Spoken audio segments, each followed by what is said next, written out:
우리 하나님의 말씀 한 구절 찾아 읽고 우리 같이 함께 우리 스가랴서 살펴보겠습니다. 스가랴서 4장 6절입니다. 스가랴서 4장 6절입니다.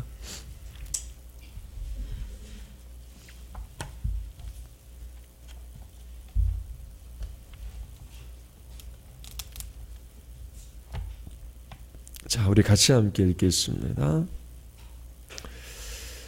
그가 내게 대답하여 이르되 여호와께서 수룹바벨에게 하신 말씀이 이러하니라.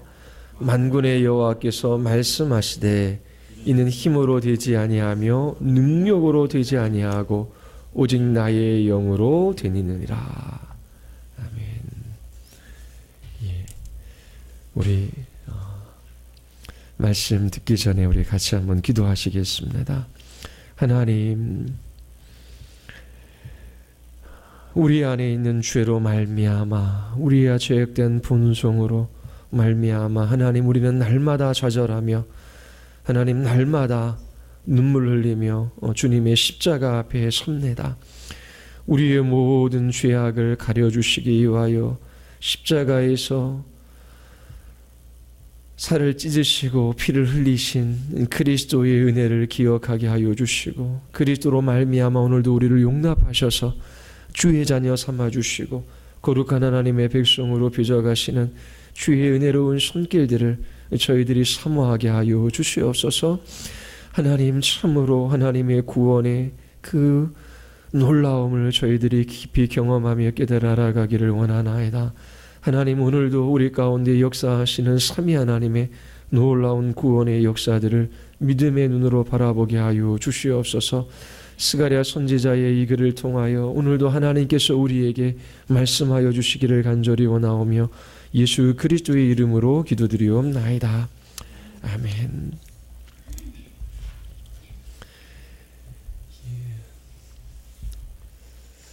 오늘 하루를 살다가 이 자리에 오셨지요. 기쁨과 감사가 넘치는 삶을 사셨습니까? 산다라고 하는 것이 그렇게 녹록지는 않습니다. 안과 밖으로 슬픔과 좌절이 있지요. 우리는 우리의 죄악된 본성으로 말미암아 우리의 연약함 때문에 우리 안에 있는 죄 때문에 우리는 슬퍼하고 또 하나님 앞에 낭망하며 좌절하기도 하지요. 그리고 우리가 그리스도인이 되었지만 우리 바깥에서 오는 시련과 또 여러 가지 문제들이 있습니다. 예수님 믿는 사람이건 믿지 않는 사람이건 이렇게 안과 밖으로 찾아오는 슬픔이나 좌절이 있기 마련입니다. 그러나 그리스도인들은 이 세상이 빼앗아 갈 수 없는 기쁨과 감사를 소유하고 있는 사람들입니다. 그들에게는 넘치는 하나님의 나라에 대한 소망이 있기 때문이에요. 하나님께서 그 아들 예수 그리스도를 이 땅에 보내어 주셔서 우리가 받아야 할 그 진노와 심판의 자리에서 대신 그 아들을 진노하시고 심판하셨어요. 믿는 우리들의 모든 죄를 가리워 주시고 우리를 주의 자녀 삼아 주셨을 뿐만 아니라 그 영광의 나라로 우리를 이끌어 가고 계십니다. 주님께서 창세전에 우리를 택하시고 주님의 때에 복음을 듣게 하시고 예수 그리스도를 믿는 믿음을 우리에게 은혜로 허락하여 주셨지요. 그리고 말할 수 없는 주님의 나라에 대한 소망으로 그 나라를 기다리며 우리가 이 하루를 살아가고 있습니다. 주 삼위 하나님께서 우리에게 베풀어 주시는 구원, 그리고 우리에게 이루어질 그 영광의 나라 생각할 때에 이 세상의 그 누가, 그 무엇이 우리의 기쁨과 우리의 이 감사를 빼앗아 갈 수 있겠습니까? 바벨론에서 포로로 끌려온 이스라엘 백성들이 있습니다. 그들이 고향 땅으로만 돌아오면 다시금 하나님 나라의 백성으로서의 영광을 회복할 줄 알았습니다. 그러나 그들의 현실은 참담했지요. 그들은 살 집도 또 경작할 땅도 또 하나님의 임재가 있는 성전도 없었습니다. 하나님께서 그들을 예루살렘으로 돌이키게 하신 것은 분명한 목적이 있었어요. 그러나 그들은 성전을 재건하기보다 각자의 일들을 돌아보며 많은 시간들을 보냈습니다. 하나님께서 학개와 스가랴 선지자를 통하여 성전을 재건하도록 그들을 독려하시지요. 그리고 스가랴 선지자의 이 말씀을 통하여 메시아에 대한 소망, 그리고 그들을 괴롭혔던 열방에 대한 하나님의 심판, 그리고 하나님 나라 백성들의 회복에 대한 놀라운 메시지들을 하나님께서 들려주십니다. 포로 후기의 선지자 스가랴는 바벨론에서 태어난 레위 족속입니다. 바벨론 제국이 페르시아의 멸망을 당하지요. 고레스 왕은 유대인들이 성전을 재건할 수 있도록 그들이 예루살렘에 돌아가는 것을 허락합니다.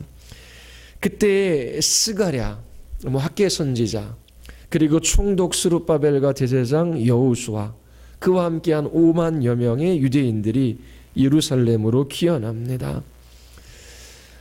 학개 선지자가 성전 재건을 촉구하는 그러한 메시지를 이 이스라엘 백성들에게 선포했습니다.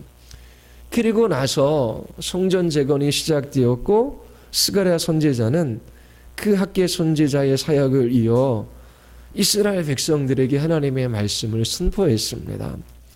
지난주 학개 선지자를 통하여 우선되는 가치가 무엇인지 우리가 살펴보았어요.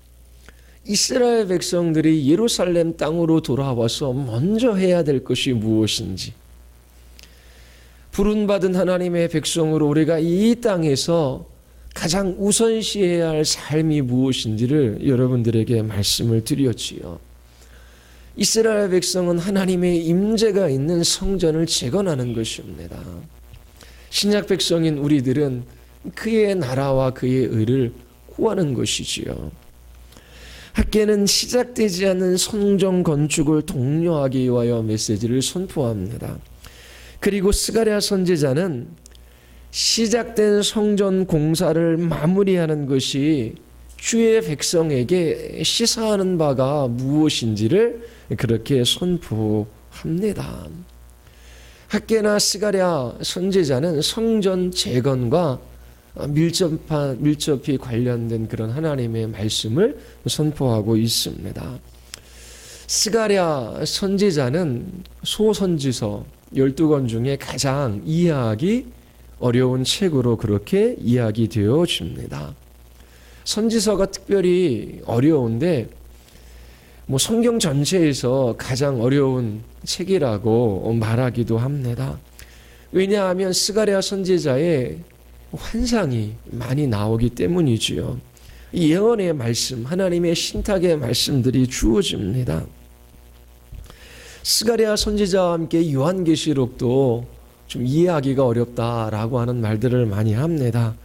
요한계시록도 환상이 많이 담겨져 있기 때문이에요. 한번 스가랴 선지서를 한번 읽어보셨습니까? 여러분, 이 구약의 핵심 메시지를 읽으면 어느 정도 대략적인 그림이 그려집니다. 1장서부터 6장까지는 8개의 환상이 소개되어지지요. 그 환상이 뭘 말하는지 그냥 읽으면 잘 이해가 되지 않습니다. 그리고 7장서부터 8장까지는 금식에 대한 메시지가 이제 주어집니다. 그리고 9장서부터 14장까지 이스라엘 백성의 회복에 대한 예언의 말씀이 그렇게 주어집니다. 이처럼 환상, 그리고 예언, 그리고 하나님의 신탁, 그러한 내용들로 이루어져 있기 때문에 이 스가랴 선지자는 어렵습니다. 그리고 이 스가랴서는 특징이 신약에서 가장 많이 인용한 구약의 책 중에 하나입니다. 70여 차례나 복음서와 계시록에서 이 스가랴 선지서를 인용하고 있습니다. 3분의 1 정도 복음서에서 인용했고 3분의 2는 요한계시록에 인용되어지고 있습니다. 그래서 스가랴 선지서를 잘 이해하면 요한계시록을 읽기가 쉽습니다. 또 요한계시록을 잘 배우면 이 스가랴 선지서에서 이야기하는 내용이 무엇인지를 쉽게 파악할 수 있습니다. 신약의 이 복음서의 저자들은 스가랴 선지서에서 이야기하는 이 메시아에 대한 예언이 예수 그리스도에게서 성취되었다라고 그렇게 보았습니다. 그래서 예수님에 대한 예언이 이 스가랴서에 있고 신약에서 성취된 것을 우리가 볼 수 있어요. 나귀 새끼를 타고 예루살렘에 입성하는 그러한 예수님의 모습을 우리가 복음서에서 볼 수 있지요. 스가랴서에서 이미 예언된 것입니다. 그리고 가룟 유다가 은 30에 예수님을 팔 것에 대한 예언도 있고요. 제자들이 예수님을 버려주고 도망치는 그러한 내용도 들어 있습니다. 이 스가랴서의 메시아에 대한 예언이 예수 그리스도와 깊은 관계가 있지요. 예수 그리스도의 십자가의 죽으심과 그렇게 관련되어져서 이 예언이 신약 이 복음서에 사용되어지고 있습니다.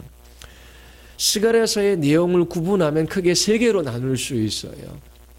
1장서부터 6장까지는 8개의 환상으로 이루어져 있습니다. 1장 1절서부터 6절까지는 서론적 이야기가 그렇게 기록되어져 있고요. 그리고 1장 7절서부터 6장에 이르기까지 8개의 환상들이 있어요. 그리고 7장, 8장은 이제 금식에 대한 그런 메시지가 들어가 있고 9장서부터 14장까지는 하나님이 주시는 신탁의 내용입니다.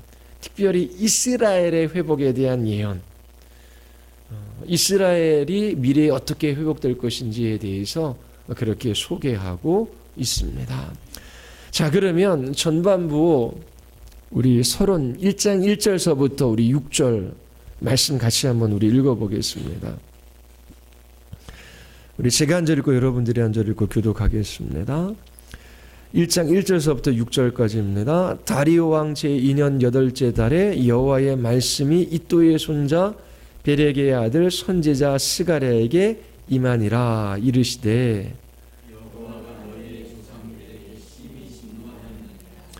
그러므로 너는 그들에게 말하기를 만군의 여호와께서 이처럼 이르시되 너희는 내게로 돌아오라. 만군의 여호와의 말이니라. 그리하면 내가 너희에게로 돌아가리라. 만군의 여호와의 말이니라.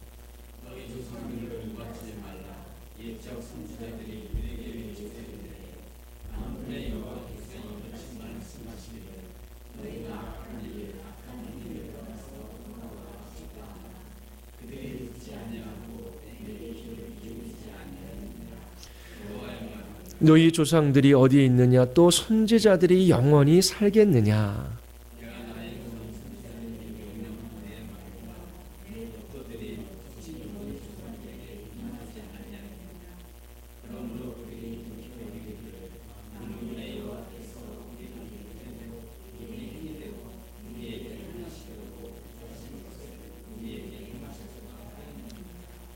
네, 선지서를 읽을 때에 남북 왕국이 분열돼서 활동하던 선지자들, 그리고 바벨론의 망하기 직전, 또 나라가 망했을 때 또 포로기 이후의 선지자, 그렇게 나눠서 이 선지서를 읽으면 잘 파악할 수 있습니다. 이 스가랴 선지서는 포로기 이후에 쓰여진 것이지요. 예루살렘으로 돌아온 이스라엘 백성들을 향한 하나님의 계시의 말씀을 기록하고 있습니다. 선지서 중에 가장 마지막에 기록된 책입니다. 그러므로 이 스가랴 선지서는 지금까지 있었던 그 선지서의 내용을 아주 잘 요약하고 있어요.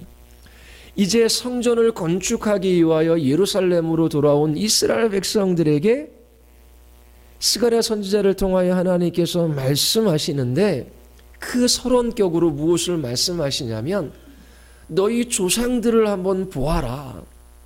내가 너희 조상들에게 끊임없이 선지자를 통하여 이야기했다. 그 내용이 뭐예요? 내게 돌아오라. 악한 일을 하지 말고 악한 행위를 떠나서 돌아오라. 그렇게 끊임없이 선지자를 통하여 내가 말했지만 그들이 듣지 아니하고 내 말에 귀를 기울이지 아니하였다. 그 결과 내 말대로 너희들이 이처럼 바벨론의 포로로 끌려가 그렇게 고통받는 삶들을 살았다.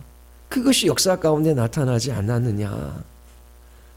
그러면서 하나님께서 이스라엘의 이 역사 가운데 선지자를 통하여 말씀하셨던 그 핵심 내용이 무엇인지를 요약해서 밝히고 있는 거예요. 그게 이제 3절입니다. 너희는 내게 돌아오라. 만군의 여호와의 말이니라. 그리하면 내가 너희에게로 돌아가리라. 만군의 여호와의 말이니라. 하나님께서 이스라엘 백성들을 택하셔서 주님의 나라 삼으셨어요. 하나님께서 그들과 함께 하기를 원하셔요. 그러나 그들은 하나님의 말씀에 순종하지 아니하고 여전히 불순종하며 악한 길을 걸어가고 있습니다. 그래서 하나님께서는 끊임없이 이스라엘 백성들에게 죄의 자리에서 돌이켜 회개하라. 내게로 돌아오라. 그리하면 내가 너희와 함께 할 것이다 라고 지속적으로 말씀하셨습니다. 그러나 이 백성들이 돌아오지 않아요. 그래서 바벨론의 포로로 끌려가고 70년 동안 그렇게 고통스러운 시간들을 보낼 수밖에 없었던 것이지요. 오늘도 하나님께서 우리에게 말씀하시는 것은 동일합니다. 내게 돌아오라 라고 하는 것입니다. 너희들이 먹을 물이 없어서, 마실 물이 없어서, 먹을 음식이 없어서 문제가 아니라 너희들이 나를 버렸기 때문에, 내 말에 귀를 기울이지 않기 때문에, 너희가 나의 말씀과 상관없이 살아가기 때문에 너희들이 고통스러운 삶을 살아간다라고 하는 것입니다. 그 하나님의 말씀을 떠난 삶에서 돌이켜 내게 돌아오라라고 하나님께서 지속적으로 말씀하고 계셔요. 하나님께서는 이스라엘 백성들과 함께 하기를 기뻐하셔요. 이스라엘 백성들에게 주어지는 최고의 복이 무엇입니까? 하나님이 그들과 함께 하시는 거예요. 오늘날 우리에게도 마찬가지지요. 여러분들의 인생 가운데 주어지는 최고의 복이 무엇입니까? 하나님께서 하나님 자신을 여러분들에게 나타내어 보여주시는 거예요. 하나님께서 우리와 동행하시는 것이지요. 하나님이 우리의 편이시고 우리가 하나님의 편이에요. 그러면 이 세상에서 두려워하거나 무서워할 것이 무엇이 있겠습니까? 그런데 이스라엘 백성들 편에서 하나님이 나의 하나님이시고 나의 아버지라고 하는 확신이 없는 것이지요. 하나님께서 내 생명의 주권자여 내 인생의 주인이 되어주셔서 내 인생을 이끌어 가시는데 하나님께서 내 인생에 가장 좋은 것을 주실 것이다. 이 영광의 나라로 이끌어 가실 것이다. 하나님께서 우리에게 나쁜 것을 허락하실 리가 없다. 그것을 굳게 확신하며 모든 문제 가운데, 모든 관계 가운데, 모든 상황 속에서 날마다 예수 그리스도의 십자가를 붙들고 하나님의 보좌 앞으로 나아가 하나님 앞에 아뢰며 하나님 의지하며 그 하나님의 음성에 귀를 기울이며 그 하나님 앞에 살아가는 삶을 날마다 살아가도록 하나님께서 오늘도 우리를 부르고 계셔요. 하나님께 돌이켜 하나님과 함께하며 살아가는 것이 인생에 있어서의 최고의 복입니다. 많은 문제가 있어도 하나님이 나와 함께 하시면 그것이 문제가 되지 않는다라고 하는 것을 우리가 경험했잖아요. 그런데 하나님이 나의 하나님, 나와 함께 하시지 아니하시면 아무리 평안한 삶이라고 할지라도 우리는 그것을 평안이라고 말하지 않습니다.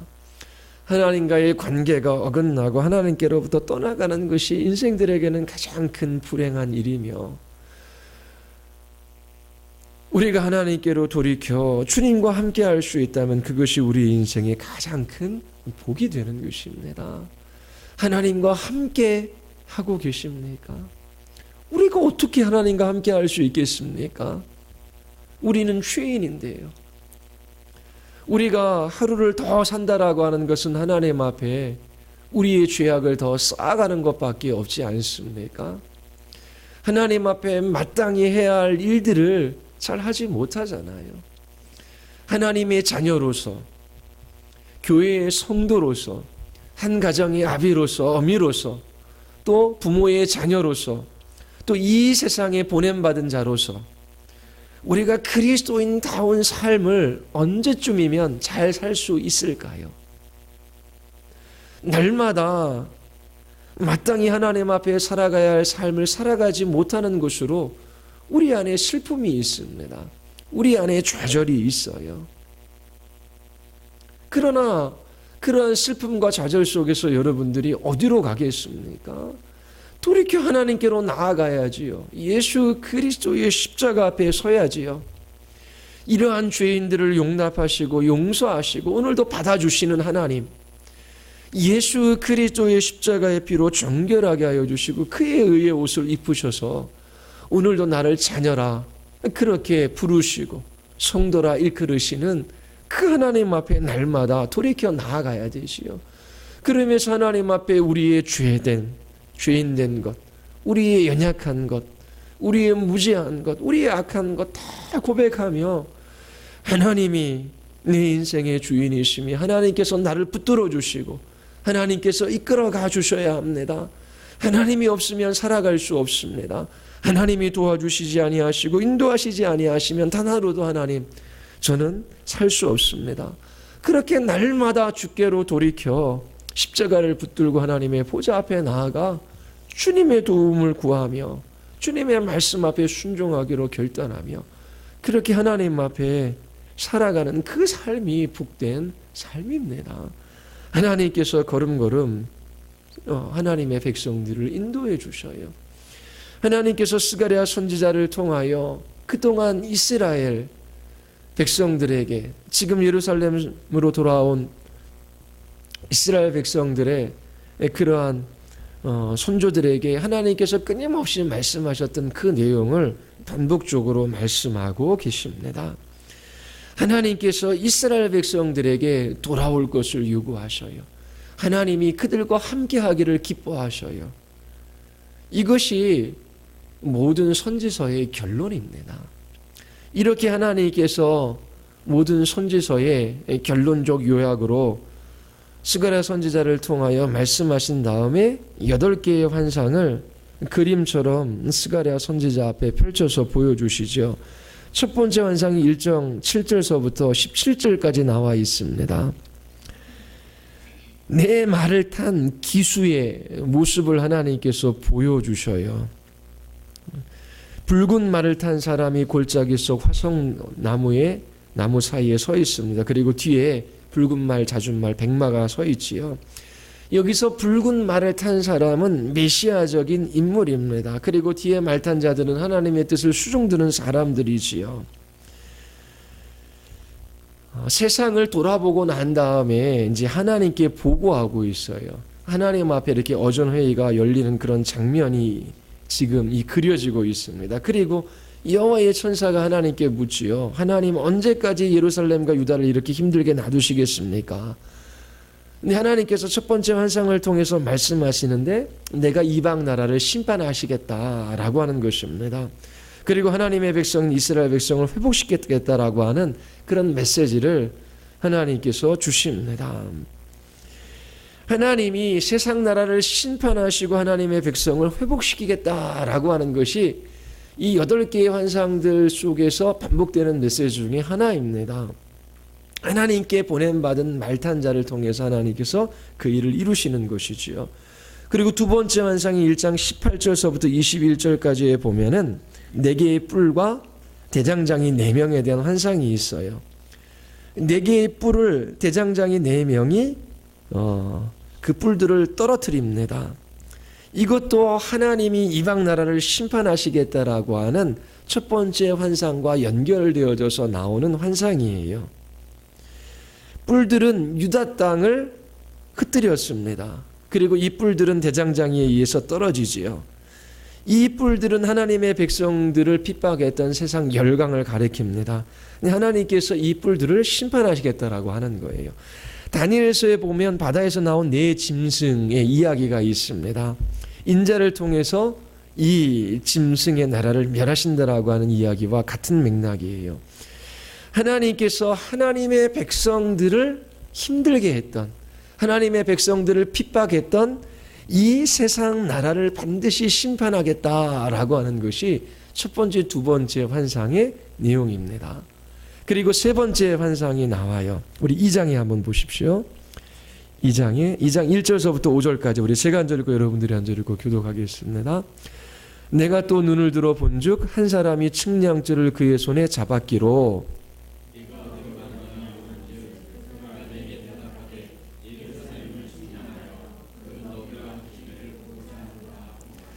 내게 말하는 천사가 나가고 다른 천사가 나와서 그를 맞으며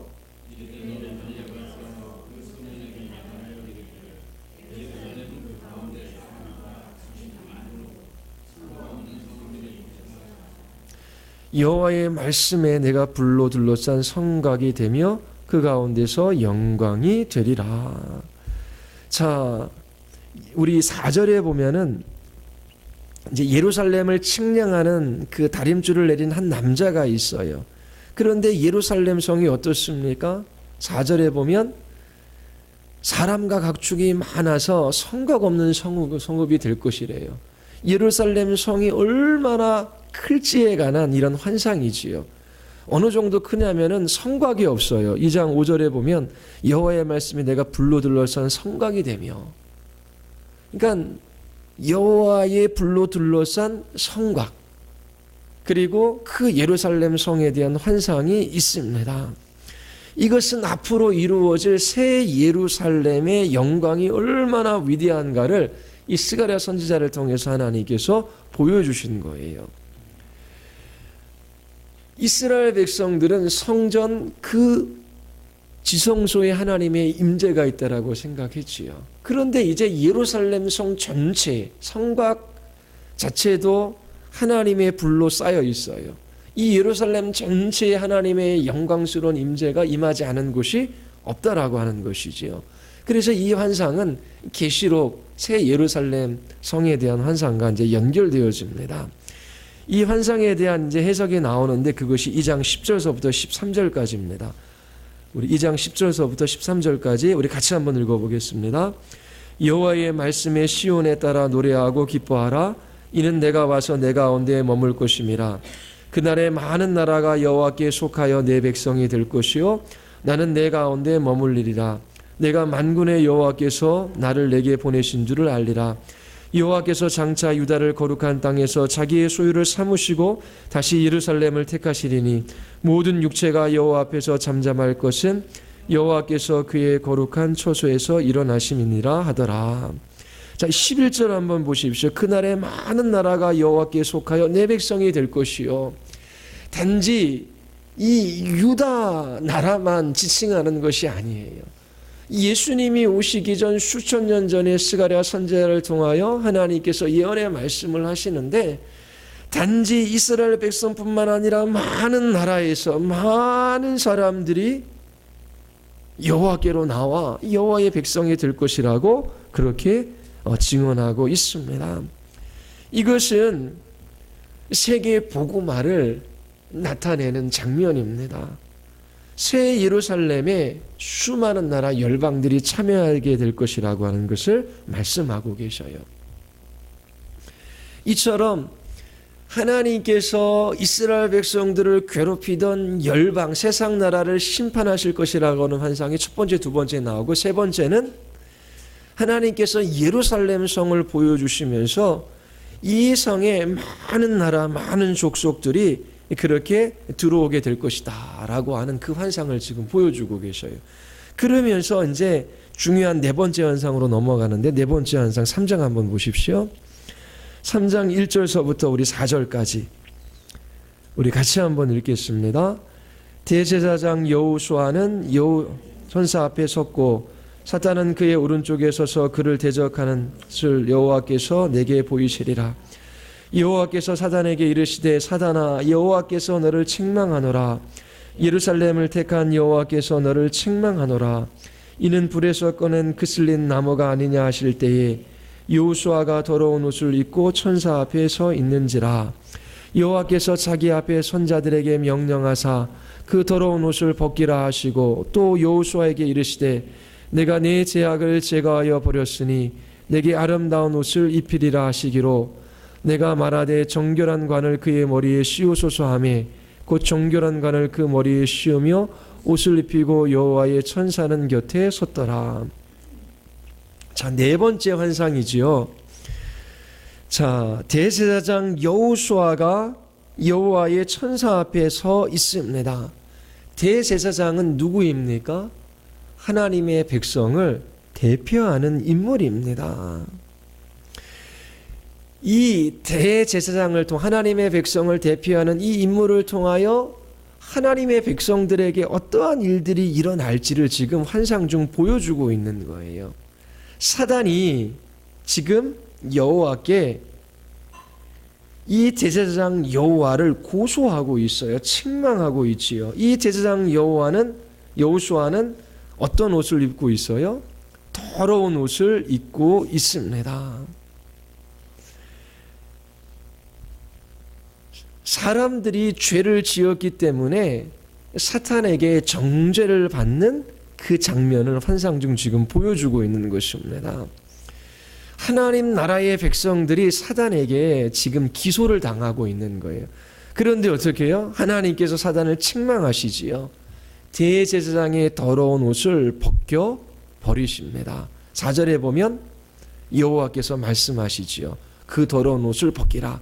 그리고 뭐라고 말씀하십니까? 아름다운 옷을 입히라. 이것은 이스라엘 백성들의 죄악을 완전히 씻어주는 것을 의미합니다. 그리고 대제사장이 아름다운 옷을 입게 되지요. 이것은 하나님의 백성들의 죄가 용서되어질 뿐만 아니라 그리스도의 의로 옷 입혀주는 그런 장면을 환상 중 스가랴 선지자에게 지금 보여주고 있는 거예요. 그 누구도 하나님께서 정결하게 하신 이 이스라엘 백성들을 송사할 수 없다라고 하는 거예요. 이것이 이제 네 번째 환상이고요. 우리 다섯 번째 환상을 한번 보십시오. 4장입니다. 4장에 보면 순군 등잔대에 대한 환상이 나옵니다. 4장 1절서부터 5절까지. 자, 우리 같이 한번 읽겠습니다. 내게 말하던 천사가 다시 와서 나를 깨우니 마치 자는 사람이 잠에서 깨어난 것 같더라. 그가 내게 묻되 내가 무엇을 보느냐? 내가 대답하되 내가 보니 순금 등잔대가 있는데 그 위에는 기름 그릇이 있고 또 그릇 위에 7 등잔이 있으며 그 기름 그릇 위에 있는 등잔을 위해서 7간이 있고 그 등잔대 곁에 2 감람나무가 있는데 하나는 그 기름 그릇 오른쪽에 있고 하나는 그 왼쪽에 있나이다 하고 내게 말하는 천사에게 물어 이르되 내 주여 이것들이 무엇이니까 하니 내게 말하는 천사가 대답하여 이르되 내가 이것들이 무엇인지 알지 못하느냐 하므로 내가 대답하되 내 주여 내가 알지 못하나이다 하니. 자, 성막 안에 있는 등잔대는 신약에서 교회를 나타냅니다. 진리의 빛을 밝히는 교회를 상징합니다. 교회가 교회로서의 사명을 감당하기 위해서는 하나님이 주시는 은혜가 필요해요. 근데 그 은혜는 성령께서 주시는 거거든요. 성령의 능력이 있어야, 성령께서 역사해 주셔야 교회가 교회로서의 사명을 감당할 수 있습니다. 2 감람나무에서 공급되는 그러한 기름은 이제 성령님을 나타내요. 순금 등잔대가 있고요. 그 등잔대에 이제 7 가지처럼 그렇게 뻗어 있습니다. 그리고 그 등잔대로부터 두 감람나무가 옆에 서 있고 기름이 공급되어지는 그 장면을 지금 환상 중에 보는 거예요. 감람나무가 상징하는 것이 있는데 4장 한번 보시죠. 4장 12절부터 14절입니다. 4장 12절부터 14절 다 같이. 다시 그에게 물어 이르되 금 기름을 흘리는 두 금관 옆에 있는 이 두 가지는 무슨 뜻이니까 하니 그가 내가 대답하여 이르되 내가 이것이 무엇인지 알지 못하느냐 하는지라 내가 대답하되 내 주여 알지 못하나이다 하니 이르시되 이는 기름 부음 받은 자 둘이니 온 세상의 주 앞에 서 있는 자이다 하더라. 기름 부음 받은 자 둘, 특별히 왕과 제사장을 나타냅니다. 뒤쪽에 있는 환상들과 이제 연결되어지거든요. 그리고 신약에서 그리스도를 나타내는 것입니다. 예수 그리스도. 성령의 능력으로 말미암아 그렇게 신약 백성들이 살아가지요. 그리스도께서 성령 하나님을 보내어 주셔서 하나님의 뜻대로 살게 하신다라고 하는 것을 나타내는 것인데요. 우리 4장 6절 한번 보십시오. 4장 6절서부터 우리 10절까지 제가 한 절 여러분들 한 절 읽을 텐데 한번 수룹바벨의 손을 통하여 교회가 이 성전이 재건되는 장면에 대한 이야기입니다. 이게 핵심인데요. 4장 6절서부터 10절까지입니다. 그가 내가 대답하여 이르되 여호와께서 수룹바벨에게 하신 말씀이 이러하니라. 만군의 여호와께서 말씀하시되 이는 힘으로 되지 아니하며 능력으로 되지 아니하고 오직 나의 영으로 되느니라.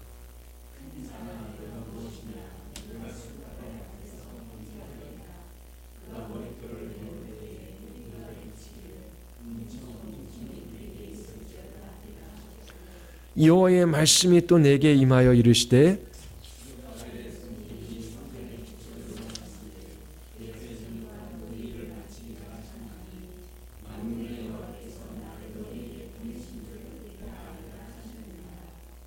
작은 일의 날이라고 멸시하는 자가 누구냐? 사람들이 수룹바벨의 손에 다림줄이 있음을 보고 기뻐하리라. 이 일곱은 온 세상에 두루 다니는 여호와의 눈이라 하니라. 이것도 이제 요한계시록과 연결되어집니다. 자, 이스라엘이 지금 성전을 재건하고 있습니다. 하나님께서 학개 선지자를 통하여 성전 재건을 촉구하셨어요. 그리고 스가랴 선지자를 통하여 이 성전은 반드시 재건되어질 것이라고 그렇게 이스라엘 백성들을 위로하며 말씀하고 계셔요. 성전 재건이 수룹바벨의 손을 통하여 이루어지지요. 이 수룹바벨은 신약에 누구를 예표합니까? 다윗의 후손으로 오시는 예수 그리스도를 예표해요. 이 수룹바벨을 통해서 완성되어지는데 4장 6절 이는 힘으로 되지 아니하며 능력으로 되지 아니하고 오직 나의 영으로 되느니라. 하나님의 성령의 능력으로 성전이 재건될 것을 말씀하시는 거예요. 이것은 신약교회를 향한 말씀이기도 해요. 예수님께서 이 땅에 오셔서 하나님의 백성들을 불러 모으셔서 교회를 세우시지요. 그 교회가 세워졌지만 아직 완성되지 않았어요. 성령의 능력으로 그 신약교회가 세워졌고 완성될 것에 대한 메시지이기도 합니다. 첫 번째, 두 번째 환상에 대한 말씀들을 기억하시죠. 하나님께서 괴롭히는 이스라엘 백성들을 괴롭혔던 이 이방 나라, 이 세상을 반드시 심판하시겠다라고 하는 것입니다. 세 번째는 다림줄. 한 사람이 예루살렘 성에 다림줄을 내리고 있어요. 성곽이 없어요. 하나님께서 새 예루살렘의 회복에 대한 메시지를 보내주셔요. 그 다음에 환상이 뭐죠? 대제사장 여호수아가 섭니다. 새 예루살렘의 환상에 대한 다음에 이 여호수아가 서요. 누구를 나타내지? 하나님의 백성을 대표합니다. 하나님께서 더러운 옷을 새 아름다운 옷으로 갈아입히셔요. 하나님께서 의롭다 인정하시는 것이지요. 그리고 나서 뭘 이야기합니까? 4장에서 순금 등잔대 이야기가 나와요. 성령께서 그 크신 능력으로 이 교회를 완성하신다라고 하는 것입니다. 그리고 여섯 번째 환상을 한번 보십시오. 5장에 있습니다. 5장 1절서부터 우리 4절까지 우리 같이 한번 읽겠습니다. 다 같이 시작. 내가 다시 눈을 들어 본즉 날아가는 두루마리가 있더라. 그가 내게 묻되 내가 무엇을 보느냐 하기로 내가 대답하되 날아가는 두루마리를 보나이다. 그 길이가 20규빗이요 너비가 10규빗이니이다. 그가 내가 이르되 이는 온 땅에 내리는 저주라. 도둑질하는 자는 그 이쪽 굴대로 끌어지고 맹세하는 자는 저쪽 굴대로 끌어지리라 하리니 만군의 여호와께서 이르시되 내가 이것을 보냈나니 도둑의 집에도 들어가며 내 이름을 가리켜 망령되이 들어가서 그의 집에 머무르며 그 집을 나무와 돌과 아울러 사르리라 하셨느니라 아니라. 자, 이것은 그 날아다니는 두루마리에 대한 환상이에요. 이건 하나님의 백성들이 이 하나님의 말씀을 지키지 않고 불순종한 삶을 살아갔어요. 그리고 그 죄에 대한, 그 악에 대한 하나님의 심판이 임한다라고 하는 그런 환상을 지금 나타내어 보여주고 있습니다. 그래서 나중에 한번 다시 살펴보시오. 이 5장에 있는 1절부터 4절까지는 하나님의 백성들 가운데 있는 이 죄악, 이것을 하나님께서 제하시겠다라고 하는 말씀이에요. 그리고 5절서부터 11절까지는 에바 가운데 있는 한 여인의 환상이에요. 에밧은 곡식을 담는 그릇인데 그릇에 한 여인이 들어가 있고 날개 달린 두 여자가 이 에바를 바벨론으로 옮깁니다. 이스라엘의 악을 제거하는 단계에 대한 그 메시지가 있어요. 예루살렘 성전이 파괴되고 그리고 그들은 바벨론으로 끌려가게 되지요. 두루마리에 있는 심판의 내용을 두루마리에 있는 내용을 어긴 사람들이 이제 심판을 받는 것입니다. 에바 속에 있는 이 여인은 이제 악을 상징합니다. 이 7번째 환상도 하나님께서 하나님의 백성 중에 이제 악을 제거하시겠다라고 하는 그런 내용입니다. 그리고 8번째 환상 보십시오. 8번째 환상은 내병거 환상이에요. 자, 이것도 하나님께서 세상을 심판하시겠다라고 하는 그 내용으로 이제 이루어져 있습니다. 환상을 모으면 이제 두 가지 이야기로 이제 집약이 돼요. 첫 번째, 두 번째 환상은 무엇이었습니까? 하나님께서 열방, 세상 나라를 심판하시겠다라고 하는 거예요. 그러니까 하나님께서 반드시 악을 심판하시는데 이 세상에 악을 심판하시겠다라고 하는 것이고요. 두 번째로 하나님께서 6번째 환상, 7번째 환상을 통해서 보여주시는 것이 무엇이냐면 이스라엘 백성들 가운데 있는 이 악, 그들 안에 있는 이 죄를 하나님께서 심판하신다라고 하는 내용입니다. 그래서 환상을 통해서 보여주는 핵심적인 주제 하나는 하나님께서 반드시 악을 심판하신다라고 하는 그 내용이에요.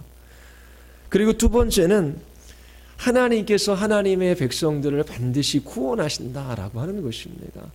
선지서에서 계속 반복되어졌던 내용입니다. 성곽이 없는 예루살렘 성에 대한 환상을 보게 하시지요. 하나님께서 열방 가운데 하나님의 백성들을 불러일으키셔서 이 예루살렘 성에 수많은 하나님의 백성들이 거하게 하실 것이라고 하는 이 구원의 메시지가 선포되었습니다. 그러면서 그 구원이 어떻게 이루어질 것인지 핵심적인 복음의 메시지가 세 번째, 네 번째 환상에서 지금 이제 기록되어지는 거, 그 중간에 있는 그 메시지. 그러면서 그 대제사장 여호수아의 그 장면을 통해서 그리고 성령을 보내어 주셔서 이 성전을 재건하게 하신다라고 하는 이 말씀을 통해서 하나님의 그 복음의 메시지를 이스라엘 백성들에게 지금 선포하고 계시는 겁니다. 자, 오늘은 여기까지 하겠습니다. 뒤에 보니까 아직 6장이 남아 있네요. 예. 근데 이 성경이 1600년 동안 약 40명의 저자에 의해서 쓰여졌잖아요. 예수님 오시기 전 2500년 전에 2600년 전에 그렇게 이 스가랴서가 쓰여졌어요. 그런데 놀라운 통일성을 가지고 있지요. 성령의 감동으로 기록되어졌기 때문입니다. 자, 이 메시지가 우리에게 구체적인 교훈을 주는 메시지는 아니에요. 그리고 이 메시지가 우리의 삶에 어떠한 영향이 있을까요? 지금 몸이 아픈 사람도 있고, 직장의 문제로 인하여 고민하는 사람도 있고, 또 청년들도 연애, 결혼, 또 직장 문제로 또 많이들 힘들어하고 있습니다. 여러 가지 우리 인생에 이런저런 문제들이 있는데 그 문제들이 당장 해결되어질 것 같지 않아요. 그리고 지금 우리에게 있는 그 아프고 힘든 문제들과 이 성경에서 이야기하는 이 내용이 직접적인 관련이 없는 듯 보여요. 그러나 하나님께서 이 땅에 그 아들 예수 그리스도를 보내신 분명한 목적이 있어요. 그것은 우리를 이 하나님의 진노와 심판으로부터, 우리의 죄로부터 구원하시기 위함이에요. 하나님의 백성 삼으셔서 영광의 나라를 우리로 이끌어 가시는 것이지요. 그리고 가장 소중한 보아이신 하나님 자신을 우리에게 주시기 위하여 하나님께서 우리를 주의 자녀 삼아 주셨습니다. 하나님께서 이처럼 이스라엘 백성들에게 끊임없이 돌아오라 말씀하셔요. 날마다 하나님 앞에 여러분들의 죄를 고백하십시오. 어찌할 수 없는 죄인이지 않습니까? 하나님께서 어떻게 우리를 용납하시고 용서하시고 받으셔요. 아무리 우리가 애써도 우리의 행위로 하나님께서 우리를 받으시는 것이 아닙니다. 그리스도를 통해서 우리를 하나님께서 받으셔요. 그래서 날마다 기도의 자리로 나아가 예수 그리스도를 의지함으로 하나님 앞에 여러분들의 그 죄악들을 고백하며 여러분들을 용납하시고 용서하시는 그 하나님의 은혜를 바라보십시오. 그리고 그 아들 예수 그리스도를 십자가에 내어주신 하나님께서 우리는 여전히 죄인이잖아요. 그런데 이 구원을 이루셔요. 여전히 교회는 연약하잖아요. 그런데 이 교회를 완성하셔요. 성령 하나님의 능력으로 우리의 구원을 이루시고 이 땅의 교회를 완성하실 것을 약속해 주셨어요. 그래서 하나님과 하나님의 약속의 말씀을 붙들고 우리가 이 삶들을 살아가는 겁니다. 여러분 책 안 갖고 오셨지요? 773페이지 보시면은 하나만 읽고 마칠게요. 없으면 그냥 들으십시오. 그 8개의 환상에 대한 요약이 있어요. 그리고 이 책을 읽으면 여기 와서 저와 같이 공부하는 것이 훨씬 더 편하실 겁니다. 요약하면 8개의 환상은 하나님의 기름 부음 받은 자이신 제사장과 왕의 다스림 아래 온 세상에게 임하게 될 평화에 대한 그림을 제공합니다. 773페이지 세 번째 단락입니다. 여기에 그리스도가 어떤 분인지 분명히 나타나 있습니다. 기름 부음 받은 자이신 예수 그리스도는 크신 제사장이자 왕으로서 그분의 나라는 이 세상에 속해 있지 않습니다. 그리스도의 다스림이야말로 스가랴에게 주신 8개의 환상을 통해 어찌할지 애를 태우고 확신이 없는 하나님의 백성에게 하나님이 제공하신 최대의 소망이었습니다. 반드시 세상 나라를 심판하셔요. 그리고 반드시 하나님의 백성을 구원하셔요. 어떻게 해요? 예수 그리스도가 우리의 왕으로서 우리의 제사장으로서 그 일을 하는 것이죠. 그래서 우리의 소망은 오직 하나님께 예수 그리스도에게만 있는 것입니다. 여러분들이 역사에 대한 이런 큰 그림을 가지고 지금 나에게 일어나는 그 모든 일들 앞에서 두려워하거나 염려하거나 걱정하지 말고 하나님 앞에 나아가 그리스도 한 분 바라보십시오. 주님이 주시는 은혜로 여러분들이 하루하루 그렇게 하나님의 자녀로서의 삶들을 살아갈 수 있게 되기를 바랍니다. 우리 같이 한번 우리 기도하시겠습니다.